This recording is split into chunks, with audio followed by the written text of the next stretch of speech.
Hello viewers, আসসালামু আলাইকুম। Lead জেনারেশনের দ্বিতীয় ভিডিও নিয়ে আপনাদের মাঝে হাজির হলাম। আশা করি আপনারা সবাই ভালো আছেন। আমরা গুগল স্প্রেডশিটে কাজ করি, গুগল স্প্রেডশিটে কাজ করব কারণ এখানে আমাদের কিছু বেনিফিট রয়েছে। যার কারণে দেখতে পাচ্ছেন আমি আমার স্প্রেডশিটে রয়েছি।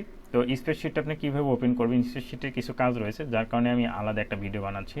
তো আপনারা যখন গুগল আসবেন, আসার পরে গুগল সাইন ইন করার পরে এখানে দেখবেন 9টা ফোটা এই গুগল অ্যাপস দেখতে পাবেন। এখানে ক্লিক করলে আপনারা এখানে শিট নামে একটা অপশন দেখতে পাবেন। শিটটা ওপেন করে নেবেন।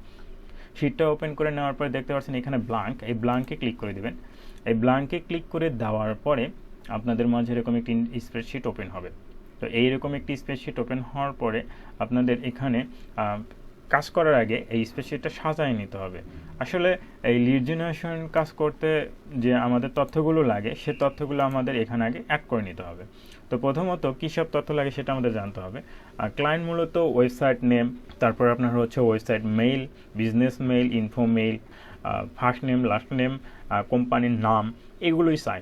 ক্লায়েন্ট কীভাবে চায় বা ক্লায়েন্ট কোন তথ্যগুলো চাচ্ছে সেই তথ্যের উপর কিন্তু আমরা স্প্রেডশিটটা সাজাবো। সাপোজ ধরেন ক্লায়েন্ট চাইছে 5টা ইনফরমেশন চাইছে বা 6টি ইনফরমেশন চাইছে। যে চাইছে হচ্ছে আপনার ফার্স্ট নেম, তাহলে আপনাকে এখানে ফার্স্ট নেম দিতে হবে। তারপর আপনার চাইছে হচ্ছে আপনার লাস্ট নেম। যদি এভাবে আপনাকে মানে ক্লায়েন্ট যেভাবে চাইবে সেভাবে আপনাকে এখানে দিতে হবে লাস্ট নেম। তারপর আপনি যদি টাইটেল চাই, টাইটেল দিতে হবে, যদি টাইটেল উল্লেখ করে। আর যদি আপনাকে কোনো স্পেসিফিক একটা নির্দিষ্ট করে টাইটেল দেয় যে এই টাইটেলের পার্সনদের আমাদের খুঁজে বের করতে হবে, যদি বলে যে হচ্ছে আপনার ইউএসএ বেস বা নিউ ইয়র্ক সিটি বা স্টেট যে রয়েছে সেইখানে যতগুলো আইটি কোম্পানি রয়েছে সেই সব আইটি কোম্পানির সিও লিডগুলো আমার চাই, তাহলে সেখানে কিন্তু আপনার এই টাইটেল না দিলেও চলবে, কারণ সবাই কিন্তু তখন সিও। কিন্তু যদি আপনাকে বলে যে আপনার ডিসিশন মেকার, আমি আইটি কোম্পানির ডিসিশন মেকারদের আমি তথ্যগুলো চাই, সেক্ষেত্রে আপনার টাইটেলটা দিলে সবচেয়ে ভালো হবে, কারণ আপনার কাজগুলো যেন গোছালো হয়, সুন্দর এবং মাধুর্য আসে, ক্লায়েন্ট যেন পছন্দ করে, সেইভাবে আপনাকে উপস্থাপন করতে হবে।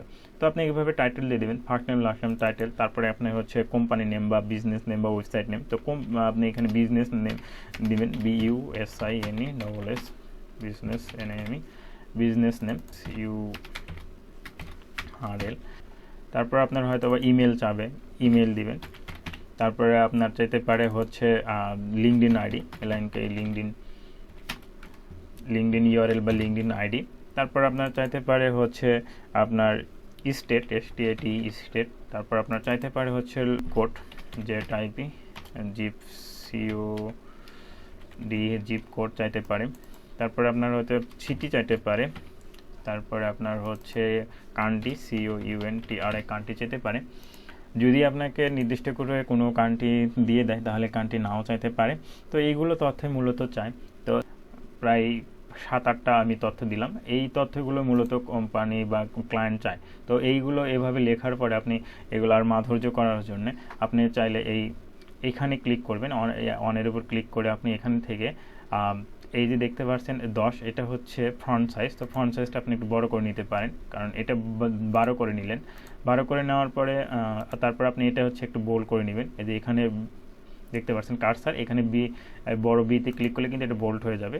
ব্যাকগ্রাউন্ডে কালার দেওয়ার জন্য আপনাকে যে কাজটা করতে হবে সেটা হচ্ছে এইখানে প্রথমত এটা একটা মার্ক করে নিতে হবে। দেখেন এই মার্ক হয়ে গেছে। এইখানে দেখেন একটা অপশন রয়েছে, এই যে ফিল কালার। আপনি মানে আমরা এখন ব্যাকগ্রাউন্ড বা ফিলে কালার দেবো, এখানে ক্লিক করলে আপনি এখান থেকে যে কোনো একটা কালার সিলেক্ট করতে পারেন। তো আমি যদি আপনার হচ্ছে এই যে গ্রিন কালারটা দিই, তাহলে ক্লিক করলে কিন্তু আমার এখানে গ্রিন কালারটা হয়ে যাবে। তো দেখতে পাচ্ছেন এখানে কিন্তু আমার একটু সৌন্দর্য আসতেছে, মানে সুন্দর দেখা যাচ্ছে।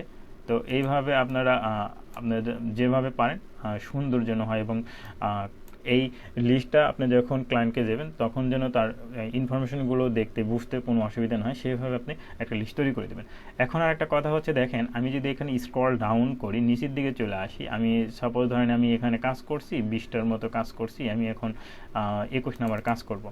আমি লিখলাম হচ্ছে JORS, আমি এখানে ফার্স্ট নেম দিলাম। তারপর দেখেন এখানে আসলে আমি কিন্তু এখানে বুঝতে পারতেছি না যে কোন রতে বা কোন কলামে কোন তথ্যটা আছে, কারণ আমি নিচের দিকে আসলে এই যে আমার যে হেডলাইনটা কিন্তু চলে যাচ্ছে, হারায়া যাচ্ছে। তো এইটা যেন না যায় তাহলে আমাদের কী করতে হবে, যার কারণে আমাদের যে কাজটা করতে হবে এটা ফ্রিজ করে নিতে হবে। তো ফ্রিজ করার জন্য আমরা প্রথমত এটা মার্ক করে নিব। দেখেন আমার মার্ক করা আছে। তারপর এখানে দেখতে পাচ্ছেন ভিউ নামে যে একটা অপশন, এই ভিউ অপশনে ক্লিক করে দেবেন।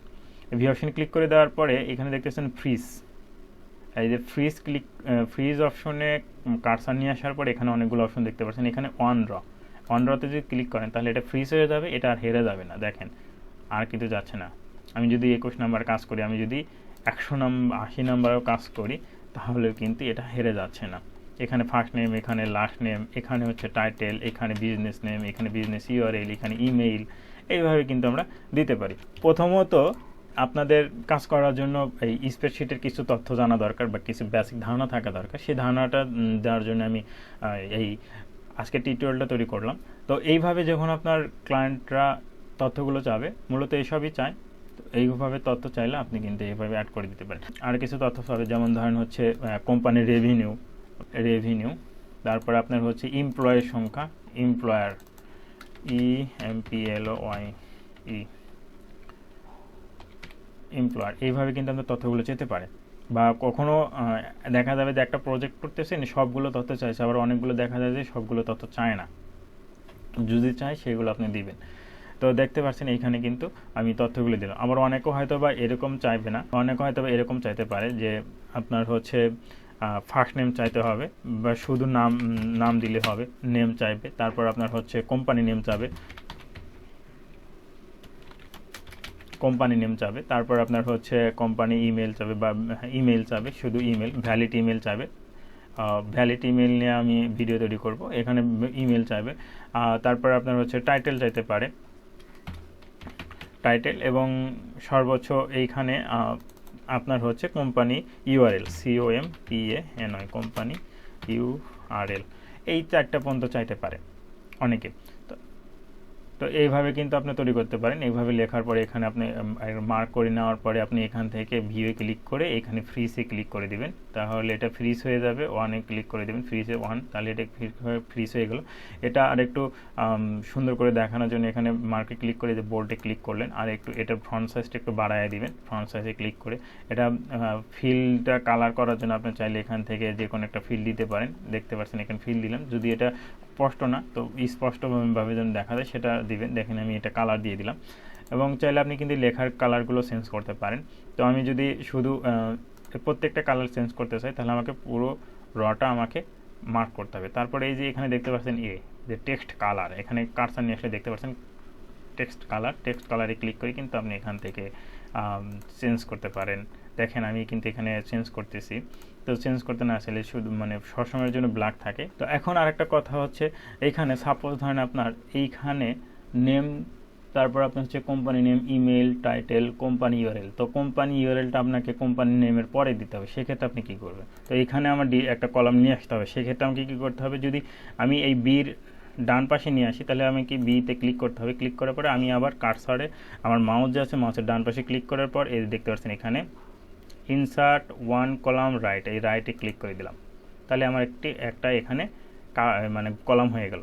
আমি যদি হচ্ছে এই টাইটেলের আগে একটা যদি আমি আপনার হচ্ছে কলাম নিয়ে আসতে চাই, তাহলে আমি টাইটেলে ক্লিক করলাম, টাইটেল ঘরে কলামে, তারপর আমি আবার মাউসের ডান পাশে ক্লিক করে দেখতে পাচ্ছেন ইনসার্ট কলাম অন লেফট, এখানে ক্লিক করলাম। দেখতে পাচ্ছেন এখানে কিন্তু আরেকটা কলাম হয়ে গেল।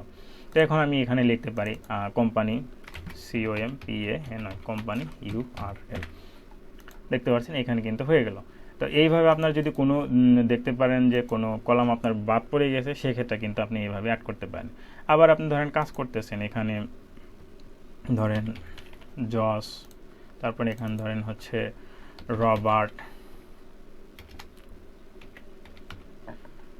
এইভাবে কাজ করার পরে যদি আপনি এখানে দেখেন যে আমার একটা এইখানে 2 এর পরে 3, এই রবার্ট না হয়ে আর একটা নাম আসবে নেলসন। তো সেক্ষেত্রে আপনি কি করবেন?